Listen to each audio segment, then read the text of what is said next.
He said, what? He said, what? Yeah, we are in this series, and what we're doing is we are looking at these sayings from Jesus. Jesus is pretty important, right? And so we take what he says very seriously. We obviously take the whole Bible seriously, but especially those things that Jesus says to us. And we want to look at those sayings and see what they say. And the ones that we have picked out, we've got a few of them, and they are particularly difficult. These are sayings that are tough, that they are challenging to us, that they are hard for us to hear and read, and especially hard for us to apply. And so let's go back over a few of those that we've talked about. I don't know if you remember way back in week 1, I was out of town, but Alex taught us. Do you remember the phrase that he talked to us about? You can use it as a cheat sheet if you want to, but hate your mother, all right? So do you guys remember that one? That was where Jesus was talking to his disciples. He said, you better count the cost before you follow me, because it might require you to give up some really important relationships. It might require you to put yourself on the back burner and really consider what it means to know God and to love him and to use your life for him. And he brings up especially those relationships that, especially for the disciples and even for some of us, that we might have to give up in order to follow Christ. Then in week 2, we sort of backtracked. If you're using that as a cheat sheet, we talked about what? I am the way. We talked about how Jesus is the way, that he is the way, and that he is the only way. Remember we talked about that? We looked at that in a few different ways. That was a pun. I love puns. If you don't know me, anyways, I'm dying laughing inside right now. So we talked about that, how Jesus is the way, and how, like, if there were another way, Jesus asked God for that, and God said, this is it. This is the way. And he is the way that we can have a right relationship with God. And that is what we learned about in week 2. We talked about how it's unpopular that we would say that Jesus is the only way that we can get to the Father or get to God, but that's what the Bible teaches us. Now we're in week 3, and now we're sort of following suit with the rest of that. So what is the third saying at the bottom of there? Take up your cross, all right? That is what we are going to look at tonight, and we are looking at this saying. It comes from the book of Matthew, so this is sort of Matthew's account of Jesus' life, and I want us to read that together. It'll be up on the screen for us. It says, then Jesus told his disciples, if anyone would come after me, let him deny himself and take up his what? Cross and follow me, for whoever will save his life will lose it, but whoever loses his life for my sake will find it. So like I said, we are going to focus in on that phrase tonight, take up your cross. Now, I've grown up in church my whole life. Is there anybody else in here who's been like, I've never not been in church your whole life? I know not all of us come from the same kind of spot, but I grew up in church my whole life. From like the time I was a baby, I was in church. I literally cannot remember a time ever not being in church. And for my whole life, it's been that way. And so I have heard this passage taught a lot.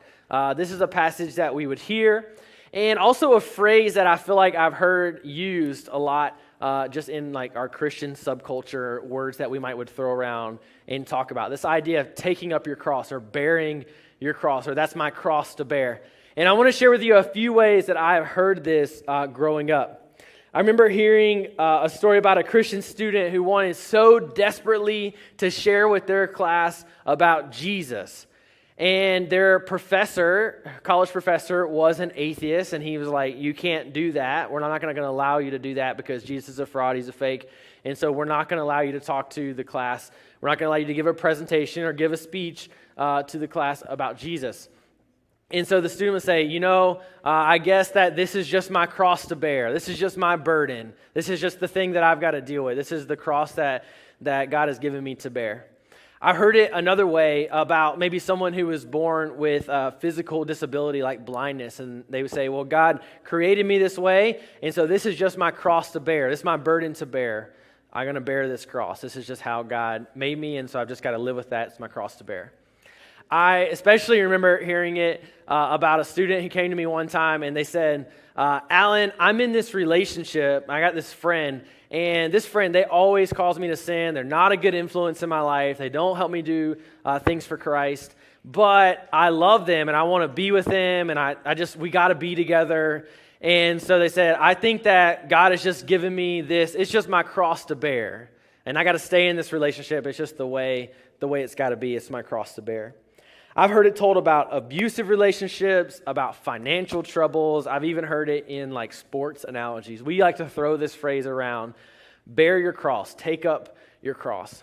And I think that all of those ways are pretty bad ways of teaching that or talking about that or using that phrase in the context of what Jesus is giving us. And I think that it's evident of this truth, that we want to water down what Jesus is telling us and has taught us so that it will just fit into our inconvenient American lifestyle. That we can take some really tough saying of Jesus, take something that's really difficult, that really means a lot, that really is something hard to understand, and we want to apply it into, wow, I have this boyfriend who is like tough to get along with, and so this is just my cross to bear. We want to like water it down and put it into this nice, inconvenient American lifestyle, and I just don't think that that is what Jesus is teaching his disciples when he says that phrase, take up your cross. And so I want to look at two things tonight. I want to look at what does the cross resemble, that's the first one, and we'll look at what does the cross require. So let's look at the first one together. What does the cross resemble? As Americans, we love the cross. Is anybody right now wearing cross jewelry? Yeah, a couple of people wear cross jewelry. We think that it's this like cute, like it's just like this cute thing that we do. We wear crosses as jewelry. We might even get crosses like tattooed on our body. Aaron, yeah. I told Aaron I was using him as an analogy. So Aaron has a cross tattooed on his arm, representing his Christian lifestyle. Represent, right, Aaron? Represent. People wear it as jewelry. We like to put stickers on our cars. I mean, everything. We love this idea of the cross. It's like this staple of Christianity. It's just this thing that we have. This cross is a beautiful thing, and we like to make it all neat and tidy. And that is definitely not the picture that Jesus was imagining when he used this word, the cross. For Jesus and all of those listening to Jesus' word, the cross resembled this humiliating death. This brutal thing that was nasty, it was ugly, it was terrible. Jesus, when he was mentioning the cross, he was talking about a gruesome death in front of everyone being humiliated. That is what Jesus had in mind when he was saying that phrase, take up your cross. And our society is so distant from that idea. And so I want to give you guys a great picture, and hopefully this will get it into your mind as to what I mean when I say the cross. When Jesus says, if anyone come after me, let him deny himself and take up his cross and follow me. So I got this short clip from a movie, and I want to play it for you guys because I think this will help set your mind to what it really is when we say take up your cross. So go ahead and play that video for us.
All right, so that is a clearer picture of when Jesus said, bear your cross, take up your cross. This is what Jesus did. Now, obviously, this isn't an actual video of Jesus. They didn't have videography way back then. But this is a modern remake of that. This is, I think, a fairly accurate way of describing what that might have looked like. Anybody want to, what did you see in that video? What kind of things would you point out? This one lady, she was very upset with what the bad people were doing to him. Yeah, that was Jesus' mother, I think, in the video. Yep. What else did you guys see? He looked terribly miserable, right? What else did you see?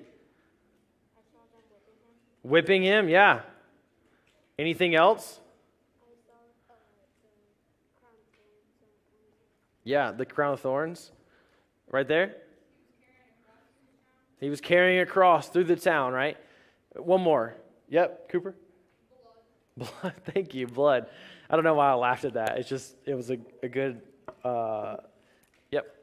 What were the people doing as they were watching him? They were what? Cheering and chanting. Were they like in support of Jesus? No, they were like, crucify him, King of the Jews. What an idiot, right?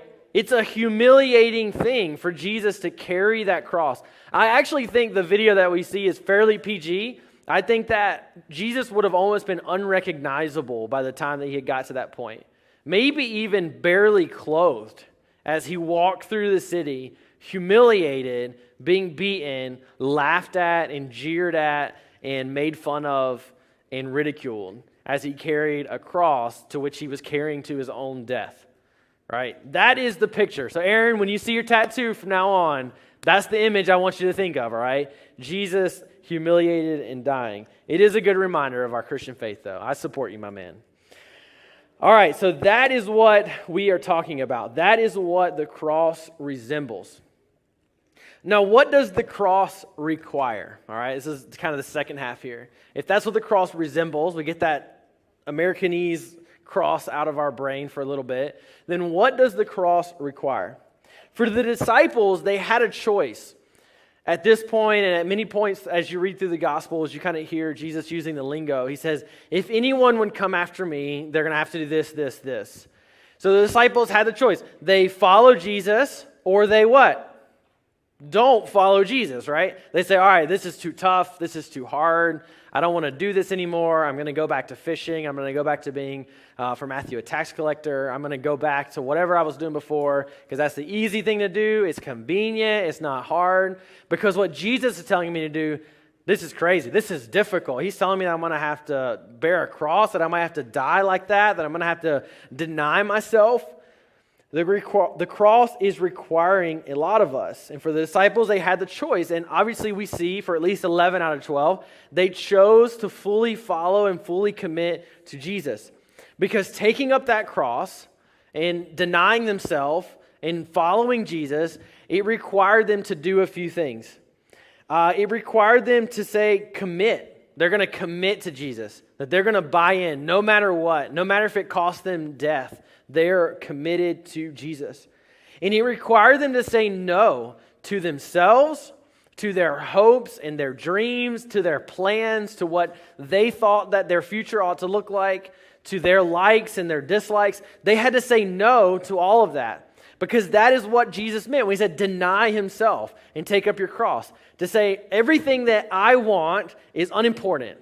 And everything that Jesus wants from me is important. I'm going to follow him. I'm going to go after him. I'm going to do everything that I can to strive after Jesus. And that is the choice that the disciples made, to say no to themselves and their hopes and plans, the most important things in life, to say no to all of those things.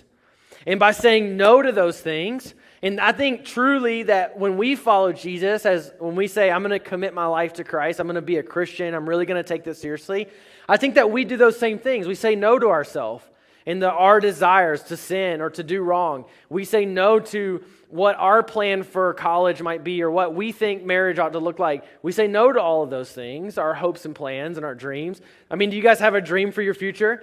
Does anybody here want to play professional sports? Does anybody here have a specific college that they want to go to? Does anybody here want to be like a professional musician? Flutist. Yeah, a flutist. That's what I'm talking about. It's what you do is you say no to all of that. And you say, all right, Jesus, if that's not what you want me to do, I won't do it. I won't even think about it. I won't even go that way. I won't even consider that an option. And what I'll do is say, I'm going to follow Jesus. And if Jesus wants me to be a professional athlete, then let's go. If Jesus wants me to be a professional musician, then let's go. I want to play the flute for Jesus, all right? That might be the case. But it's saying no to yourselves and your dreams and your plans and ambitions and saying yes to whatever plan that Jesus has for your life. And that's hard. That's not an easy thing. It's not like a flippantly, yeah, I'll do it, whatever. It is a commitment. That's what it took for the disciples. And I think some of that stuff, even after you've committed to Christ, you have to make those decisions. And we're going to talk about that in just a little bit as we get to the end. And by saying no to these things, the most important things in life, it just naturally flows that we're saying yes to something else. We're saying yes to humiliation, to ridicule, to obedience. I want you to think about it this way. For Jesus to bear the cross, half naked, beaten, people jeering at him, ridiculing him, walking through the streets, and then to be crucified on a cross was humiliating. Do you think any of you will ever be put in the position where you would have to do exactly like Jesus did and to die that specific way? No, it won't happen. It just doesn't, it's not the way things would happen today. But I do think that in a way we can think about this as Jesus was humiliated and ridiculed, we might also be humiliated and ridiculed in the same way. I want you to think about it like this. You're hanging out with your friends, and they're all talking about things that they watch on the internet that you know are wrong, that you know that you ought not to watch, things that are you just know that you're not supposed to watch them. And they're all talking about how cool it is, and yeah, I saw this, and I saw that, and I watched this. And you stand up and you say, guys, actually, I got to leave because I'm a Christian and I think that God doesn't want me to watch those things, so I'm out. What are your friends going to do? They're going to laugh at you. They're going to ridicule you. You might be humiliated in front of them. And the thing is you made the right choice by stepping away, by walking away from that. You can put so many different things. All of your friends are talking about how they cheated on a test. And hey, actually this one that's coming up next week, I know we're doing this online thing. We actually figured out a way. We got the key. We're going to cheat. We're all going to make 100. And you say, actually, I think that God wants me to have integrity and I really can't cheat. I'm sorry, guys. I'm actually going to have to go tell the teacher that this is what you guys are planning to do. Oh man, you are not going to have any friends, right? I mean, I can't even, honestly, I just made that example right off the top of my head. I can't even imagine like the pressure that you would feel if you were in that spot. But if you do it, you're gonna be humiliated by them. They're gonna ridicule you. They're gonna call you a narc or whatever you get called these days for telling the teacher for other people cheating. You're gonna be humiliated, and for good cause, because you ought to not cheat on a test. You ought to not look at pornography on the internet or scroll through whatever you're scrolling through, all right? It is the right thing to do, and whether it costs you humiliation or ridicule, then so be it. That's what it's going to cost you, and you make the right choice no matter what.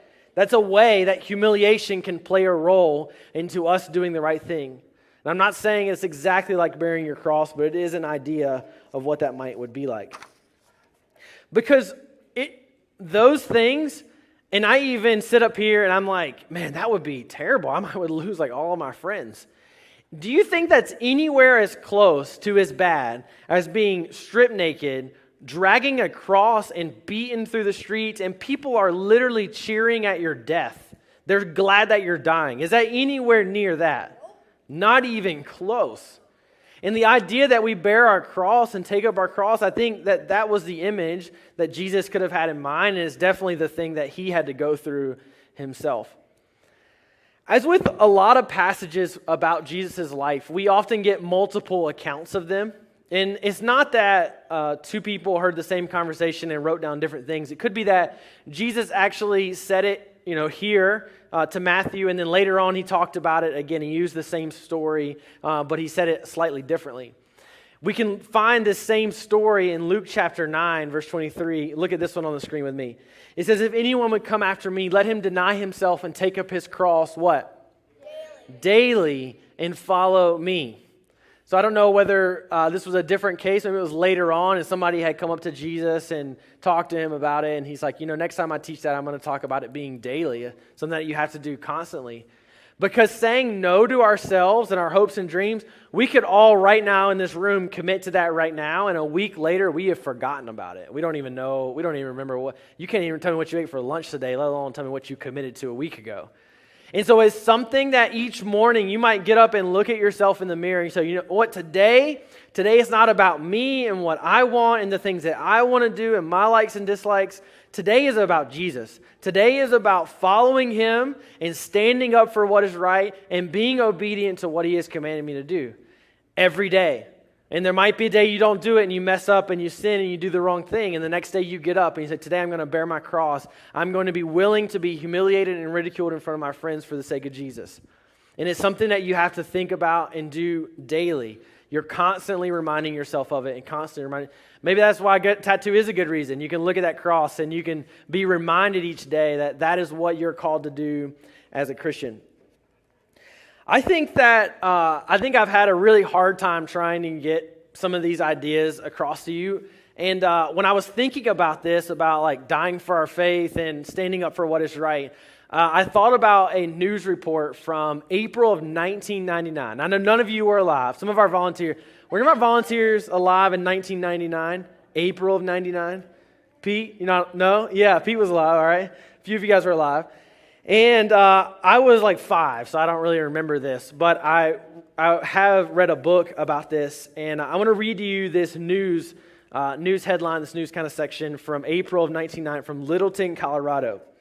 It reads like this: "Do you believe in God?" One of the heavily armed gunmen asked the shy blonde girl reading her Bible in the library Tuesday morning while her school was under siege. "Yes, I believe in God," she replied in a voice strong enough to be heard by classmates cowering under nearby tables and desks. The gunman in the long black trench coat laughed. "Why?" he said mockingly. Then he raised his gun and shot and killed 17-year-old Cassie Bernal. I think her picture's up there. I think it's her on the right. Yeah, that one. I read a book about this when I was in middle school about Cassie Bernal, and this story has just stuck with me. I think the book is called She Said Yes, I think is what the book might have been called. And I think that might be the best picture that we could ever get of what it would mean to like die for our faith. Now, the reality is, the chances are that none of us will ever even be put close to that situation. And if I were put in Cassie's situation, I don't know that I could answer in the same way that she did. I don't know that I could look death in the face and say, yeah, I believe in God. This is it. And I think I try and rationalize it in my head and say, well, I would say no, like don't kill me, just so I could tell more people about Jesus afterwards. I try and think through all the scenarios that I would do. And I just don't know if I could follow suit and do the same thing that she did. And the reality is that is a really tough choice. That looking death in the face and saying, yeah, I'm going to look at that person and say, yeah, I've loved Christ. I love God. I'm going to pursue him with my life no matter what. Because I think for the disciples, when Jesus said, take up your cross, we know that the disciples all died really horrible deaths except for a couple. That they all died terrible martyrdom deaths for the sake of confessing Jesus as Lord and never turning back to it. And I just don't know that we can grasp that well. That we live where we live and the situations that we put ourselves in, following Jesus is convenient, it's nice, it's easy. And as we look at these tough sayings of Jesus, they are not. They're not easy. They're not nice. They're not relaxed. They are difficult. And so I want us to circle up. We're going to do some small group discussions. And I want you to go through a few questions together. And this is all about focusing in on what does it mean to deny myself and to take up my cross, all right? So I'm going to give you guys about 10 minutes. And I want you to circle up into groups of like 5. Actually, let's do about 8 people per group because I think we're shy a few leaders tonight. We'll get one. All right. Well, hey, I hope that was good for you, that you're able to discuss some of those things around with your friends. I want everybody right now, how many of you guys got to the last question? A few groups got to the last question. And so were you able to write some things down on the bottom of that card? If you did, I want you to maybe tear that bottom of that card off, or even right now, if you didn't write anything down, maybe that like what hopes or dreams, ambitions, likes, dislikes, or desires do you need to give to God? You took it away from me. I can't read it now. That's all right. What are those things that you need to give to God? And maybe like tear that off. Because remember, we said that this is something that happens daily, that we have to constantly remind ourselves of. So maybe you take it home and you throw it on a bathroom mirror, you throw it in your bedroom somewhere where you can see it, so that you can be reminded that these are the things that I need to give to God as I deny myself so that I can follow him and really embrace that idea that this is God's plan for my life, not just what I want to do. So I'm going to pray here in just a minute. And I'll let you guys go, but I hope that that will be good for you, that you'll be able to really continually and daily work on these things together. God, thank you for, these people that are in this room, both students and adults. Thank you for the community that you've built here, that you tie us all together as your church. I pray that we would take your commands seriously, that we would deny ourselves, and that we would take up our cross, and that we would follow you, that we would daily consider what that looks like for our lives that day. I pray all these things in Jesus' name. Amen.